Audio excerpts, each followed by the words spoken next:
You're tuned in to Ears to the Streets on Soul Talk Radio. We have a special guest in the studio today, Danielle Kelly. There was something you said yesterday that caught my attention. I went home and thought about it. You said that you still have to get up. Could you elaborate on that a little bit? So when I said still have to get up, every day I have to get up and fight for my son. And fighting for him, my son is a homicide victim. That's the first time I've said that out loud. My son is a homicide victim. My husband also was a homicide victim. They both were murdered. So I didn't lose them just in a natural form, you know what I mean?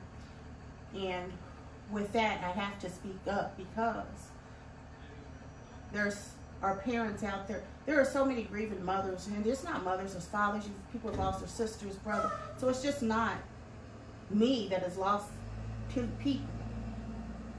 But someone has to speak up, and they have to speak out. So every day I have to get up, and I have to find something positive to do, whether it be a podcast, whether it be something that I promote for my son. And one thing that I do is I constantly post Jonas all the time, because I will not let anyone forget who he is. They will see him every day. They can be like, man, she keeps posting him. She keeps posting him. You can scroll past it, or you can pause. But what it is it brings awareness to this was someone's son. This is someone's son, and I want everyone to see him. And for the people that were there when my son was murdered, or shot, however you want to put it, I want you to look at him every day, and I want you to see his face every day. And for the people responsible for my son not being here, you're going to constantly see him on your feed. It's going to be a constant reminder. So I'm not God. I'm not God. I'm trying to walk with God. So for me to forgive, I haven't reached that point of Mark 11:25, and I've spoke to God about that. It's like, I'm not there yet as much as I want to be. I can forgive people for things that they've done to me personally. Can I forgive them for taking my child? I can't as much as I want to. It's just not there. But it says you have to forgive them in order to be forgiven for your sins, to be granted into my heavens. And I want to see my son. I want to see my husband. I want to see my family. Yet, I cannot forgive them for that situation that happened, because I want my baby back. I know this was a traumatic incident, and I know this is probably going to open up some old wounds. But could you take me through the day when you found out your son passed away? How did you get the news? How I got the news, a stranger hit me on Messenger. Someone I didn't know, they said, your son's shot. And I said to them, I don't have a car. And I said, I don't have a car. And so I began walking to the hospital. I gave them my location because my street is it just wasn't on Google Maps. So I started walking to the hospital because that was what I had to do. The second call that came in right after that were my two cousins, which I love very much. And they called and they said, Jonas was shot. And they said, we're on our way to get you. And I said, I'll be at the hospital. And I knew my son was gone when I got the first call, because the feeling that you have when you birth a child, and every woman knows that feeling when you birth a child and it's released into this world. I knew my son was gone before he was gone. I knew my son wasn't going to make it. That's the same feeling in the same window that I always wait on him to come home. You know, because I lived with him. He took good care of me. Then I would wait in the window for my son, and that's the same window that I was in when I got those calls. And that's the same window that I was standing in where I felt that drop, and I knew my son was not going. I was not going to see him again. He was not going to be alive when I seen him.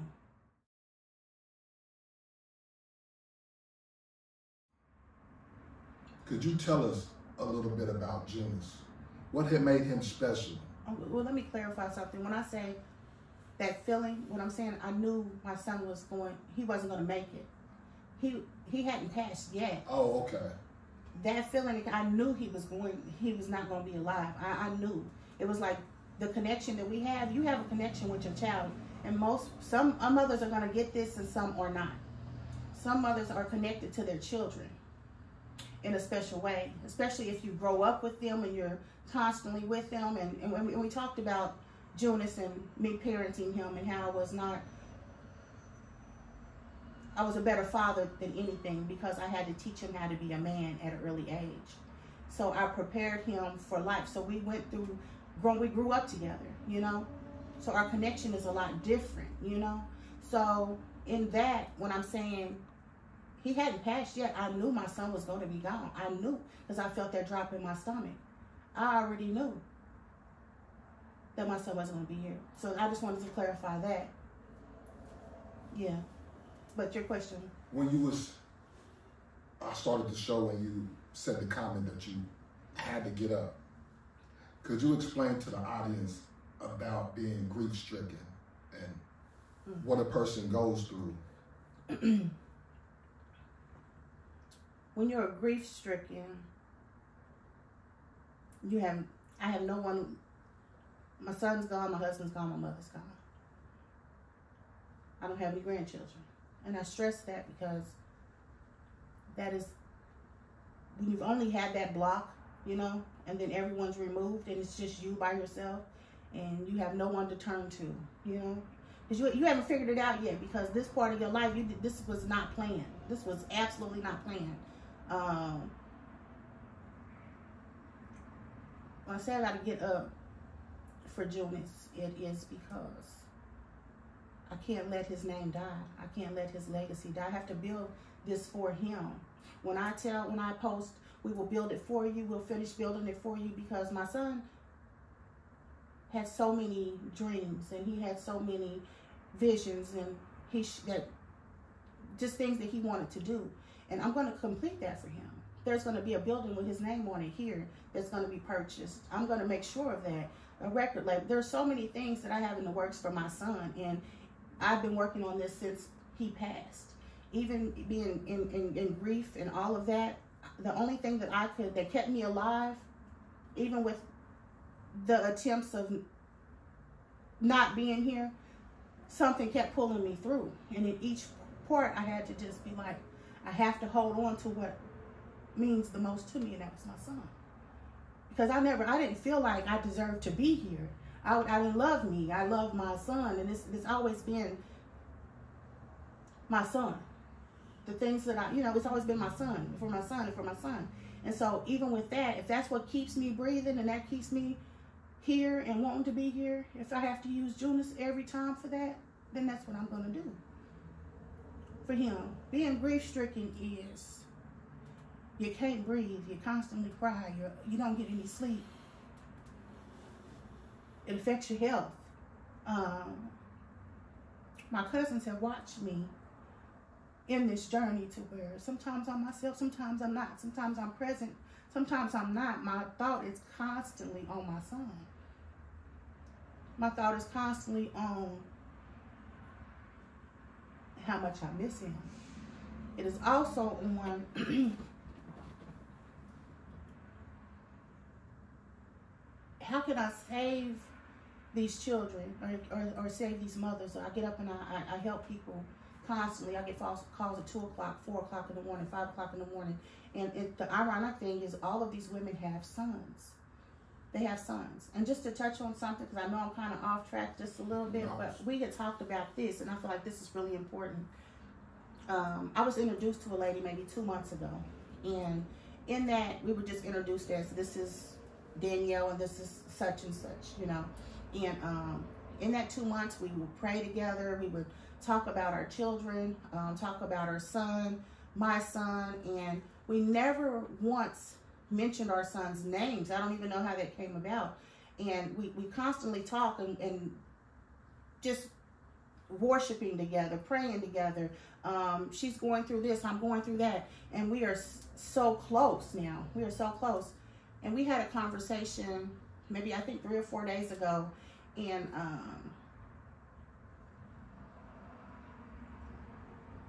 her son, they consider him West.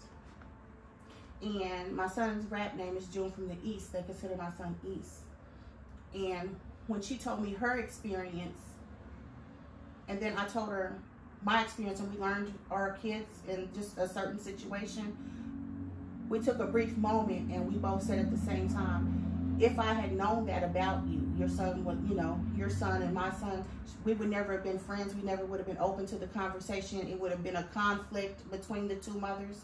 And the fact that we got to connect before we even knew about each other's children. And in that, prior to us even having that conversation, she was saying how her son wanted to be a minister and how he's knows the Bible. And I'm like, we can get him a study Bible. We can do this. I can go with you to see your son. And then when it came out and that was shown, I think that was just God showing us, look, you two mothers came together and one is here and one is there and y'all didn't even know. But if you did know, because our personalities are so similar, right, to where we're going to go to bat for our child. Right. So I'm glad that we connected on that. But in that moment, we had to both pause and figure out, did we still want to continue this friendship and the sisterhood that we had? And we chose to, you know. And I think that is a really big thing in our community, is because everyone feels that they are forced to choose a side, or they're supposed to choose this. And so our conversation went, I said, what I know about your son is your son didn't murder my son. And she said to me, what I know about your son is that your son didn't do, and I want to say, but he wasn't the cause of this. Because my son was passed, you see what I'm saying? And then, so there was no interaction between them. But as us together, we were like, you know what? We came together. We came together. And I'm going to still go with her to see her son. And I'm going to still go with her to help him through his journey, because I feel like that's the right thing to do. I don't have to go with the crowd and do everything that they want me to do. I don't work in that way, you know? My son would want me to do the right thing. I'm going to do the right thing because it's the right thing to do. And if her son is trying to be better and do better, and he's removing himself from those situations, because I'm not going to support anything that's negative. I'm not going to support you going out to do this or you doing that. Now, I'm guilty of all of those things when it came to my son passing, because I was not one to just be like, oh, my son's gone, I'm going to just lay here. No, I felt like for my one, I want 10. And I can say that sitting here where I am now, because if you lose a child, that's all you have. And people were being brutal to you, and you know they lying to you about your son's passing or whatever the case may be, and I think that's where I was. So in this journey, and I'm keep going, because in this journey I had to play a fool, 2 fools that thought I was a fool, to get the answers that I needed. And I had to keep them fools around me thinking they was playing a fool because I was in a grieving state. But I knew what they were telling me was not the truth, you see? So when I speak and I speak the truth, they can manipulate it and say, she's this way or she's that way. No, I'm a mother and I'm going to fight for my child at the end of the day, because that's who I owe it to. And as a mother, you know when it doesn't feel right. You know when the story don't make sense. The calls that I should have received that night, I didn't receive. Does that mean that I blame them? No, I know that there's something missing in that portion of it. Do I forgive them? I forgive them. But I'm going to say the most disrespect came from the people that were supposed to be closest to him, to my son. See, I didn't have a relationship with him. I met him after the fact, you know, right, with certain people.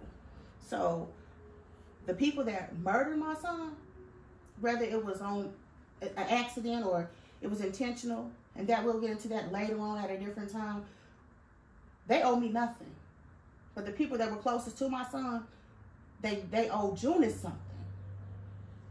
And that's what I say, your kids have to watch their friends. Mm-hmm. Because just because they say you're friends or you were friends at 14, 15, 16 years old, y'all are 34, 24, however old it is, and you never know what a person will do. You never know what a person will do because you have a balloon release, they'll post your child, they go on with their life. Right. I don't need support from anyone because that's my son. Right. That's my child. And that's just that. Nobody owes my son anything. So I'm not mad because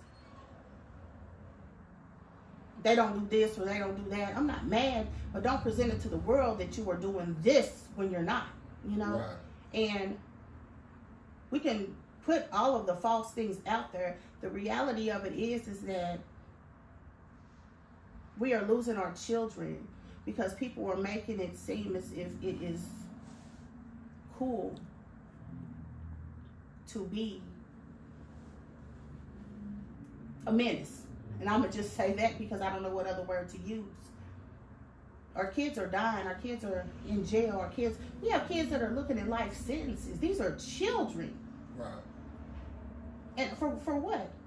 At the end of the day, it's for what? And then you have these mothers that are grieving their children. They're losing, and they're mostly boys, you know?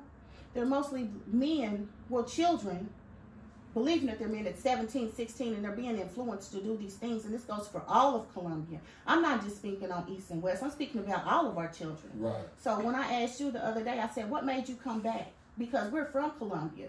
Right. We are from here, you know? And we were born here. We were raised here. And a lot of people leave, and they don't come back. A lot of people go through what they go through, and they just are like, I can't take it. I'm going to just lay here and just take what the world gives me. And you came back for your people. You know, you didn't have to, but you did, and I wanted to know why. Well, I'll elaborate on that later because this is about you. Okay. I'm gonna say one of the reasons is because, like right now, I admire your strength because not only did you lose a child, you lost your husband. Now, was that his father? Yes. Again, I admire your strength. So not only did you lose a child, you lost your husband.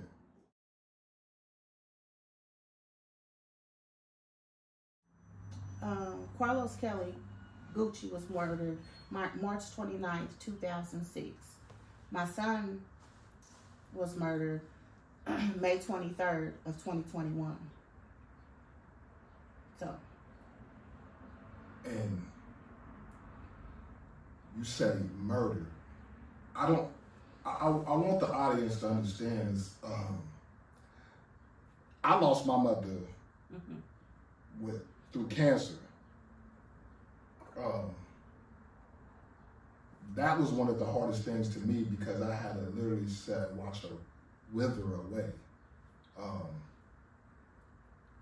She was strong, and it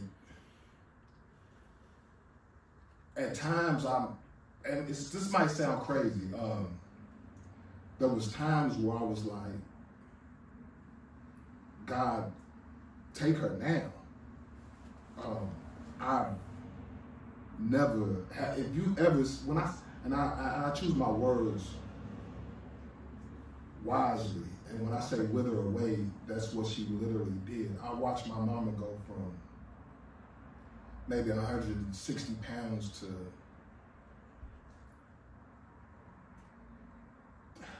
maybe 75 pounds. I mean, she was literally skin and bones. But I look at that situation as that being God's plan. Your situation is a little different. I don't know actually how I would be able to handle my mother being murdered. On top of that, my son being murdered. What do you do to get you through the day? Because you explained that 24/7, your son stays on your mind. What keeps you motivated to keep going? Him. Jonas. I cannot stop. People want me to stop. They're afraid of what I might say, or I'm gonna I have to stand here. And I just feel like this is what is meant for me to do.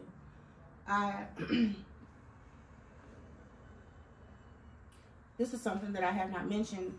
I had called the sheriff's department, and I asked them to close my son's homicide case.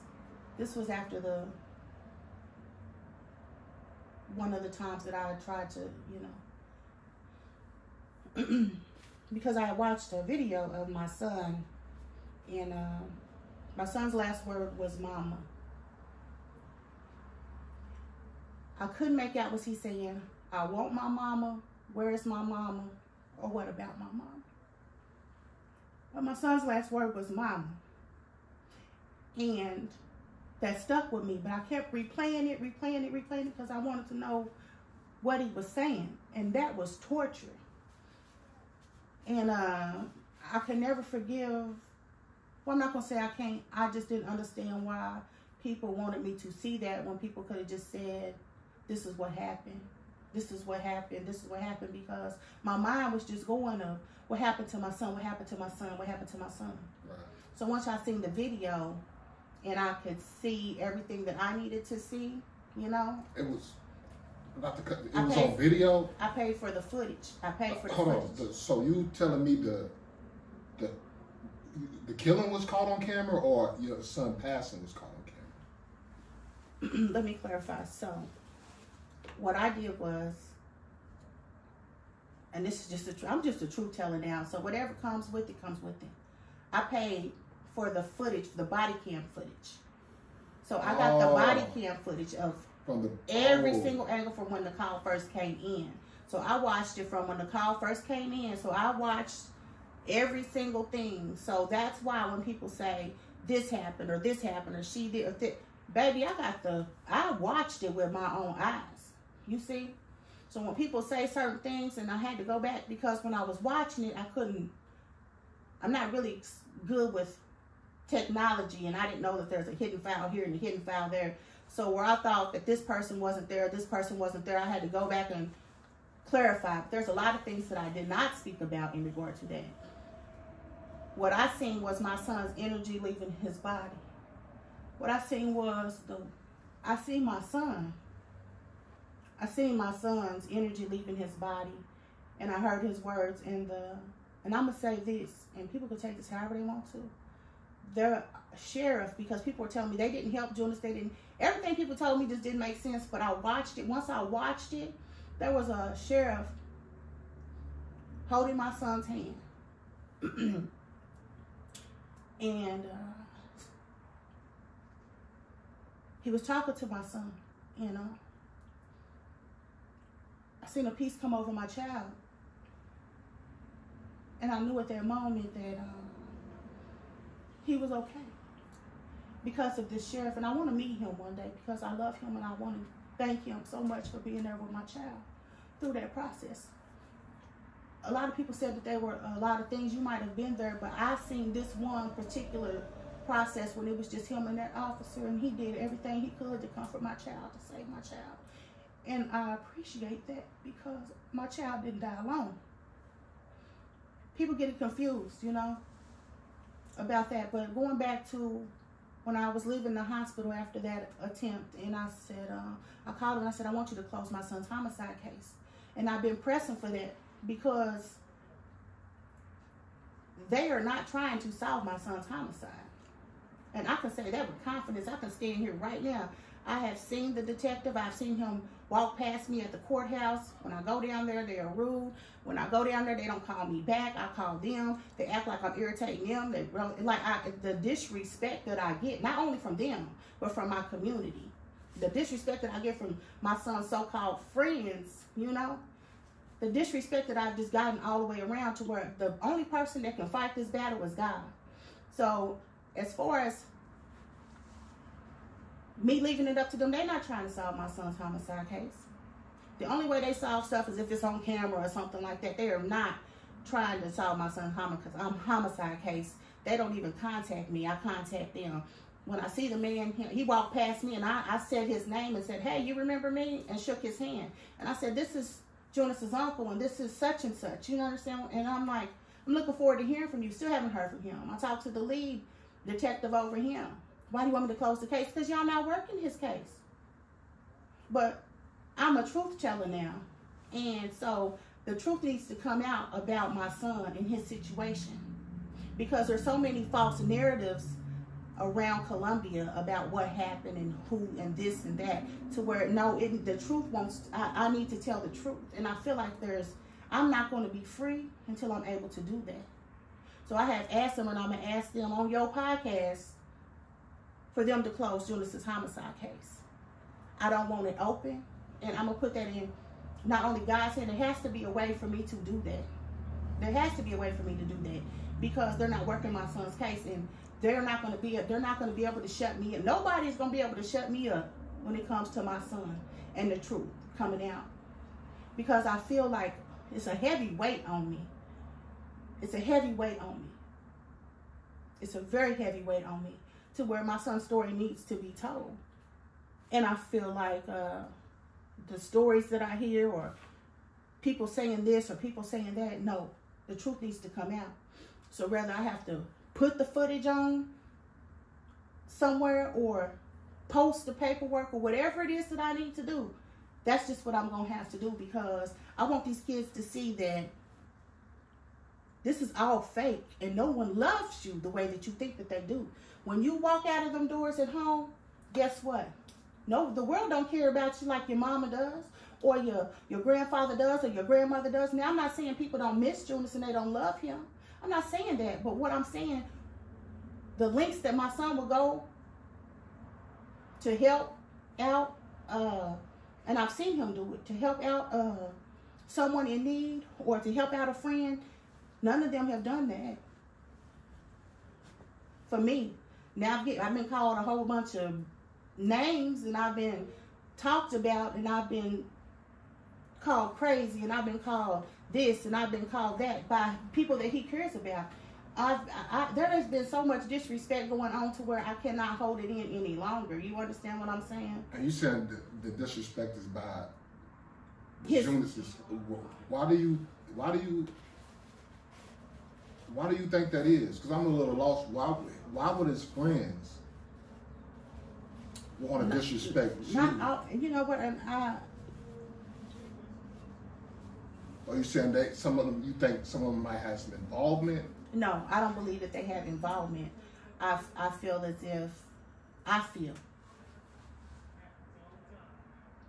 that the best way for them to be, what they think is we can intimidate her to where she don't tell what she knows. You understand what I'm saying? Like, okay, I got the footage, right? Right. I got the paperwork. Right.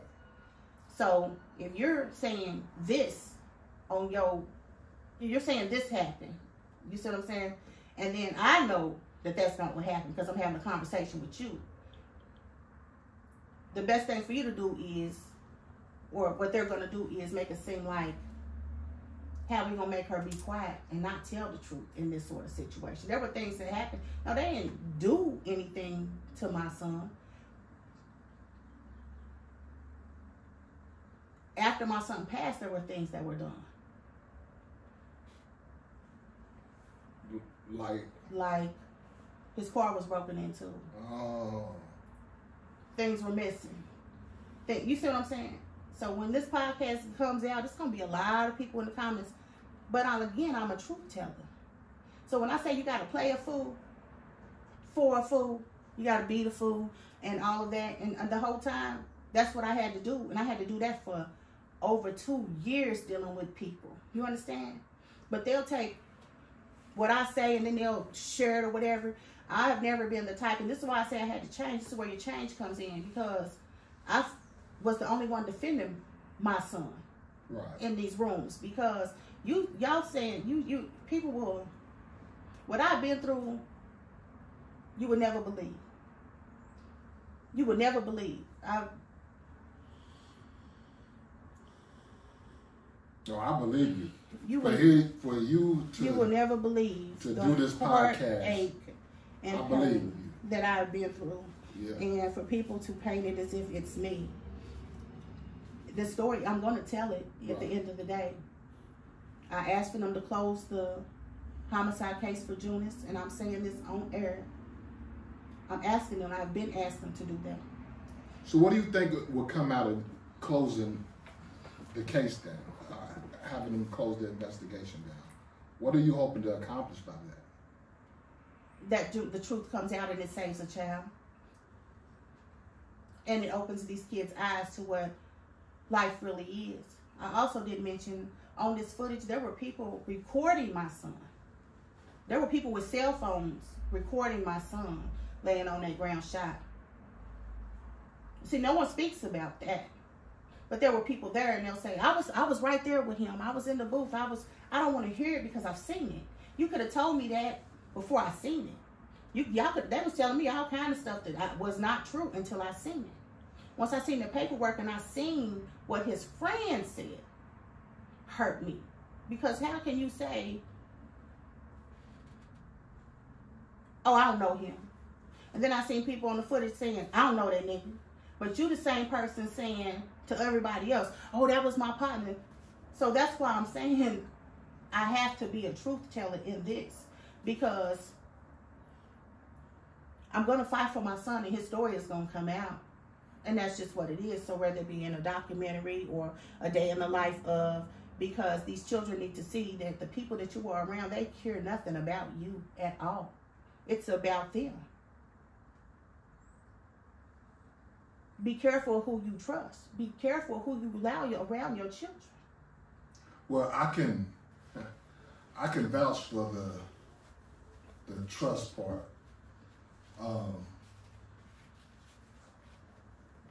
Me and you both from Columbia, and we know the Colombian mentality. And again, I'm not trying to take away from this story or venture off into another one, but we had a conversation about how Colombians tend to roll out the red carpet for out-of-towners, but tend not to stand up for the people that was born and raised in Colombia. And that sounds like what your son went through, and what you're going through right now.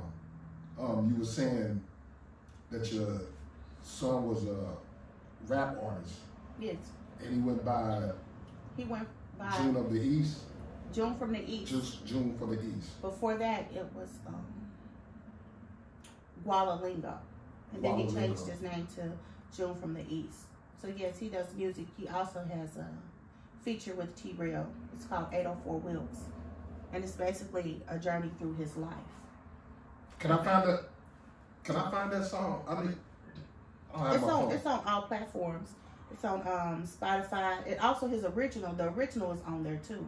Both of them are very impactful. And for anybody that has a child, to just listen to that, because he speaks about the dark part of his life as well as the good. My son dealt with a lot of trauma, and he's going through. He's telling his story. His raps are real. It's not fake. You know, some people, they get on there and they'll rap about things that are not true. His story, those are real. Those are real. It's not fake. There's nothing fake in his raps. It's not cap. Ain't that what they say? It's not cap. And just even with the feature with T-Rail, I got backlash from that, from the community. And you said that's online, right? It's on Spotify. On Spotify. It's on Facebook, TikTok, every platform you can think of. I got a treat for y'all. We will be playing that song at the end of the show, or a couple of his features. But go ahead. I got backlash for that,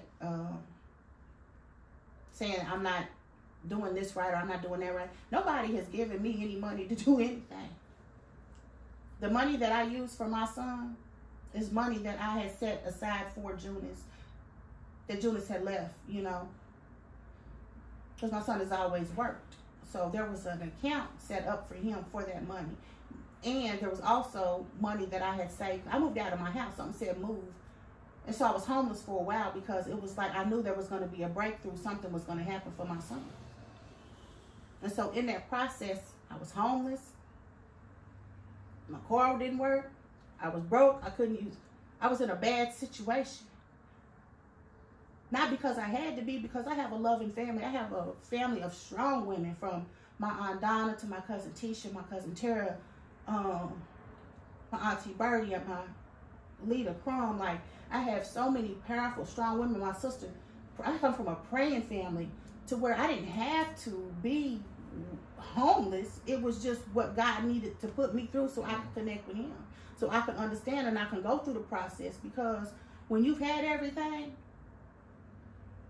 sometimes you have to just humble yourself in that area to where it's like you done had everything there is to have.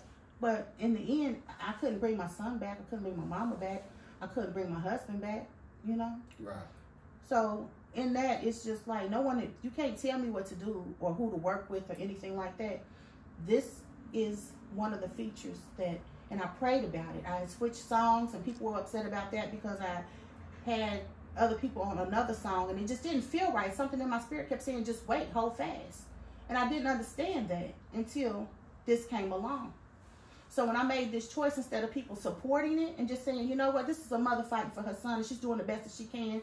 She doesn't know exactly what she's doing, but at least she's attempting.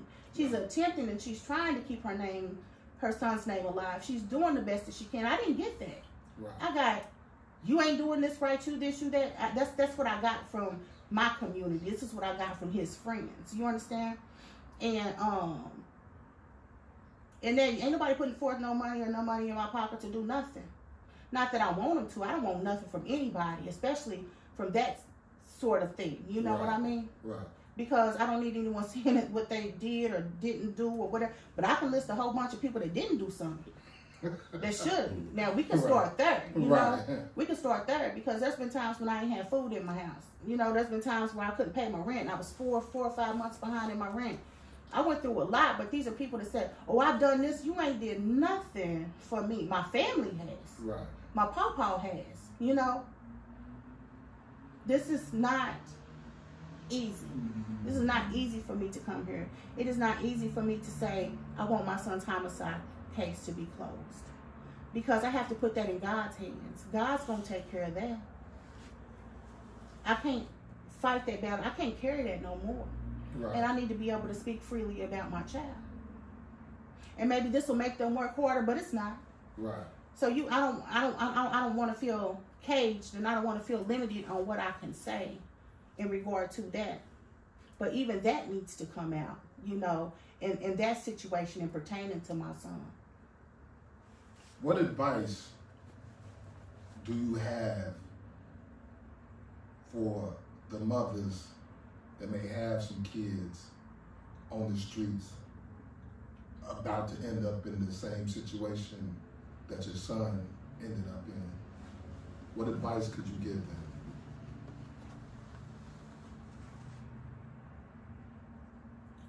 There's no advice that I can give them because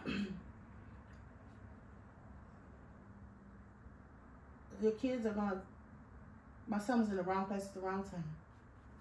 Sometimes that happens, you know. I can just say to the mothers that have lost a child, don't hide your children. You don't have to, and a lot of times people don't speak about their children and the situation. You have to share your stories, because if it's just me speaking and then you don't tell your story and this person doesn't tell their story, it don't matter. They could be from any part of Columbia. You have to tell your story so people understand that your friends can be the reason that your child is not going to be here. You have to watch who you befriend. You have to watch who you invite into your house. You have to not be afraid to speak about your children because of the backlash. I can stand against the whole world for my child. So anything that I'm saying, there's going to be so many people that don't like it or whatever. I don't care. Because at the end of the day, you know what? They're going to do what is best for them and what they want to do. And a lot of people try to control you with, I said do this or because of this. But I'm not moved by money. And y'all ain't did enough for me anyway to make me quiet. And I've never been that type of person. What's right is right, what's wrong is wrong. I always held myself accountable for anything that I've done. As I said, with my son, I was a crash out queen. Let me just say that. And have been for years. Something changed within me within the last about 2 months. 3 months ago, I was a crash out. I'm still there, still there. Yesterday, I was back on the verge, but I don't want to go back to that place because I know where it can take me, and I have something that I have to finish for my son. Right. So when I say I have health issues, I have things going on, I just feel like I don't know how much more time I have, so I have to do it quickly. I have to do it quickly. And I know I'm jumping around, but no. I want to say this to Zoe. This is my son's girlfriend, right?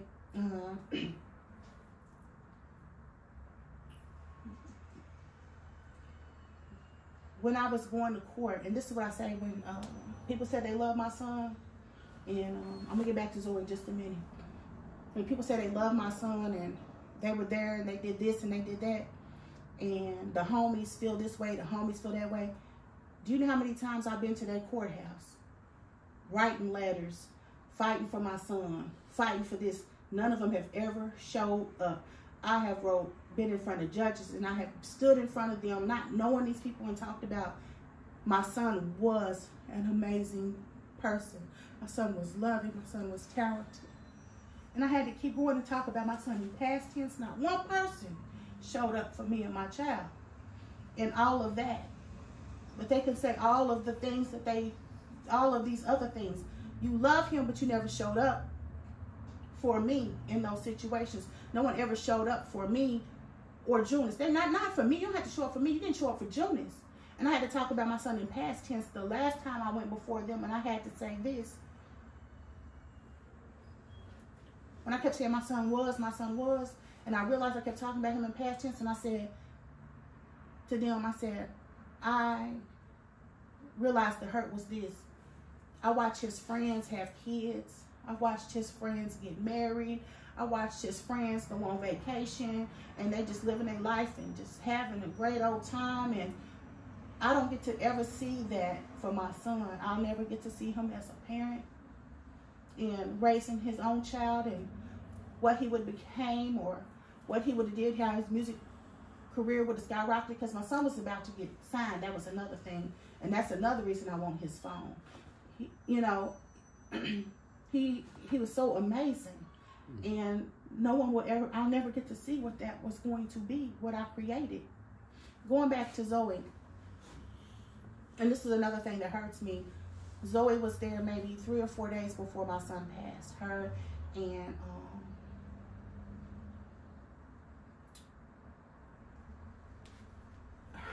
and the baby was there.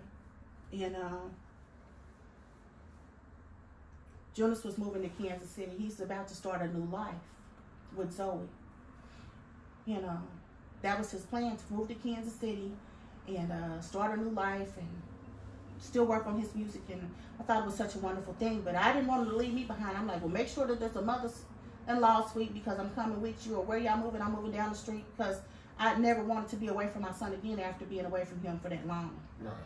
For being in prison. And just to know that he was getting ready to move and start a life with Zoe. She had a key to our house and everything. When I called her and told her that Jonas had passed, which was close to her birthday just passed in May. Her birthday just passed not too long ago. Jonas passed on the 23rd. And I had to keep calling her. And I didn't want to tell her, and it reminded me of when I lost Gucci. And she's so young, and for her to love Jonas the way that she loved him, and that's her soulmate, and they're just getting on track, and they've been together for so long, and regardless, because you know, men are men, they gonna do what they do with whatever, but they always got that one girl, you know, that they love and they cherish or whatever, because, and not saying all men, I'm just saying, I know my son. I know my son. And he loved her so much, and she loves Jonas. And my heart broke for her because I knew what she was going through. And I watched the stuff online that people were posting and saying, I was with, you know, all of that stuff. I watched her go through that, and it hurt me so bad because it's like, how do I protect her? Because she's all that I have. Because that was my daughter, and I still look at Zoe as that. In that whole thing, she stayed by my side. She would bring the baby to see me. She would, I never thought I would ever hear someone call me grandma. So for her daughter to call me grandma was the most amazing thing, just to be included in that, you know. She called me, she checked on me, she was in she would come down all the time on Jonas's birthday. She would come just whenever she could. She'd call, and she still does that. And it means so much to me. And I love her so much because she helped me through my journey. And I love her, Zoe, so much, but I know that she has to move on with her life. She can't be stuck here with me, with Jonas. And I want her to be released from that, because it's okay for her to find a husband and to grow and have a family. You understand what I'm saying? I can't stop her from being happy. And I just want her to know that I want her to be happy, and Jonas want her to be happy, and we're so proud of her. And just her being able to come through and still deal with the pain, because she still hurts. And I can tell just in like when we talk and then when we don't talk, I know what she's going through, and it's hard for her to reach out for me and stuff. But she's such a good person, and she is such a big blessing to me. And I appreciate her for her including me in her life. But I also have to give thanks to Whistle. It's another one, Sheila Johnson, because I never understood our connection. I met her years ago when I was a kid. And with her losing 2 sons that were connected to me, her last one at the funeral home, something told me to get up and sit by her. I didn't understand why. And I sat by her. She was in the front row. And it was God telling me, she's going to be the one that leads you. Because I didn't know I was going to be sitting in that front row myself to bury my son. And when I lost my son, she would call me and she would say, because I wouldn't talk to nobody. She'd say, read Job. Read Job. I don't want to read Job. I'm not going to read Job. I need you to read Job. I need you to read the book of Job. And she would just pray for me, and she would constantly call. I finally read it. See, it's more popular to read it now after, you know, the DC Young Fly thing. But before, it wasn't. So when I read Job, I understood what she was saying. She still calls me. She still prays for me. There are people that have came back to help me through my process. It's so hard. I don't sleep. Still, I don't sleep. I'm up at 5 o'clock in the morning. I'm crying. I just want my baby. And the fact that people were there and they know what happened and no one will speak up. The fact that I know people was there with phones recording my son, and that's even out there like that, hurts me to my heart. That someone is looking at that and sharing that with people. That hurts me to my heart that I seen that. It hurts me to know that the call that I got that night was not from any of his friends. None of them called me. None of them called to make sure I got to get to my son.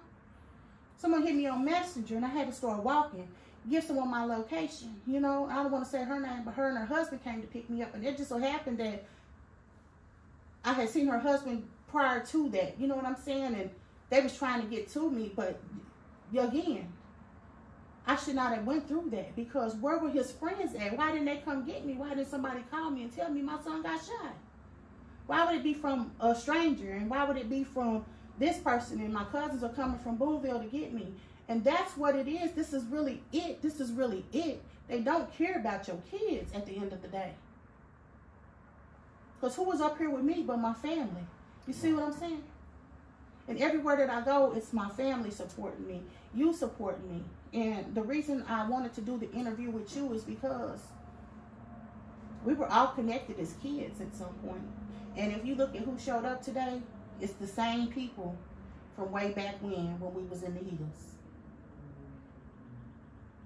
If you think about it, from the people that are here, we're all from the hills. And this interview is being conducted with you. Again, I want to commend you on your strength. And I know this show is not long enough, because I know you still have a lot to get out. And to the audience out there, she don't even know, but there's so many people that need your inspiration and your strength. Your daughter-in-law you talked about, Whistle, and a few other females that need what you got to give to the world. So I'm finna give her her own show. We're gonna figure out the details, but you need a show where you can constantly reach out and help other females that's in your position. Because again, I mean, I wish we could do this show all day, but you need to do this show constantly. Not only to help others, but to help yourself. I know it's a hard fight going through this process by yourself, but hopefully other women will be inspired by your strength. Y'all look out for that. We're gonna hit you with the details. Before we end the show, is there anything you want to let the public know? I do. To the mothers that I have spoken to, there are so many mothers that want to speak out about their children from their homicides, and they are so afraid to. And I've traveled to Mexico, Missouri. I've traveled to Moberly, Missouri. I've traveled to different places, and I've had conversations with them, and it's like they're so afraid to tell their story because of the backlash from the community. And I want to say this. It is hard for a woman to stand up and fight because men are just, they attack women for some reason. I don't know. I'm lucky enough to have the people around me that I do. My cousins, and you've seen the people that I come in here with, to where it gives me, even Mr. Glenn Collins, let me just say that, has been a wonderful inspiration, because I have now a tribe of men behind, real men behind me that's willing, I'm going to help you through this, and don't you worry about this, we got you on this end. Because can you imagine what I felt, or what I felt I needed to do in order to protect myself, just walking to my house, or going to the store, or I was afraid to even do those things. And I can admit that because it's like, I don't want to have to be in this situation, but if I am, so to have men behind me and to say, we're going to help you, and you don't have to be afraid to tell your story. These women don't have men behind them, and they're just alone, holding all of this in. And so I believe a podcast would be a good thing, because there are so many women, and the stories were so, you think, I thought mine was one, but there are so many to where I just couldn't even believe how I would handle that one, or that one, or that one, or just a combination of losing 2 children, you know. But I want to thank you. No, thank you. Where can the audience reach out to you? You got a Facebook, Instagram? Facebook, Instagram is Day One Kels.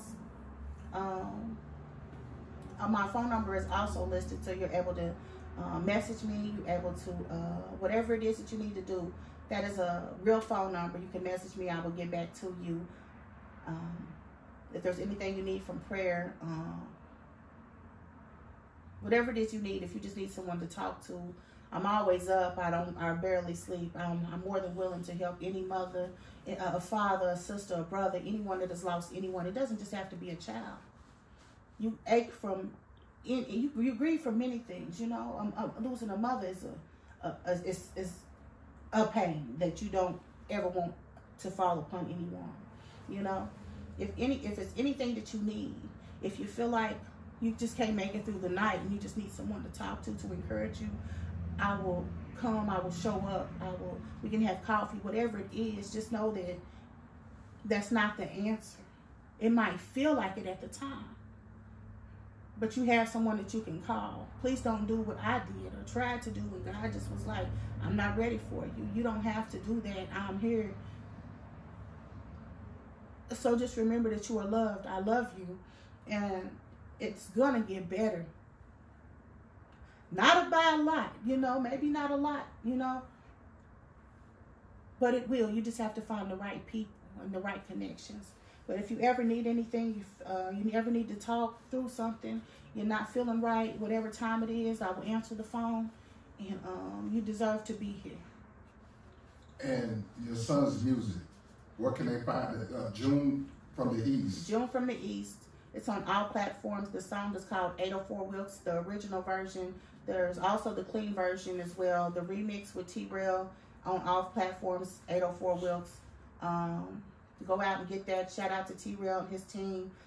They're absolutely amazing. And I want to thank them again, because where I was blocked in situations, they have been amazing. And I'm not an easy person to work with, you know. I'm really not. Devon, he is amazing, which is T-Rail's manager. And I know I done got on his nerves yesterday. And I apologize, baby. And I love you, Devon, and I appreciate everything that you've done. And I want to thank you again, Mr. Larry Tucker, just for letting me come here. No, I want to thank you. Thank you for coming on the show. And hopefully we'll be seeing you again. Because again, look out for the new I don't even know that. I don't even know what it's going to be on Ears to the Streets, Stovetop Radio. She's going to hit you with all the details. Look out for the new podcast coming from Danielle. Again, appreciate you coming on and being so strong. This is Ears to the Streets, and we out.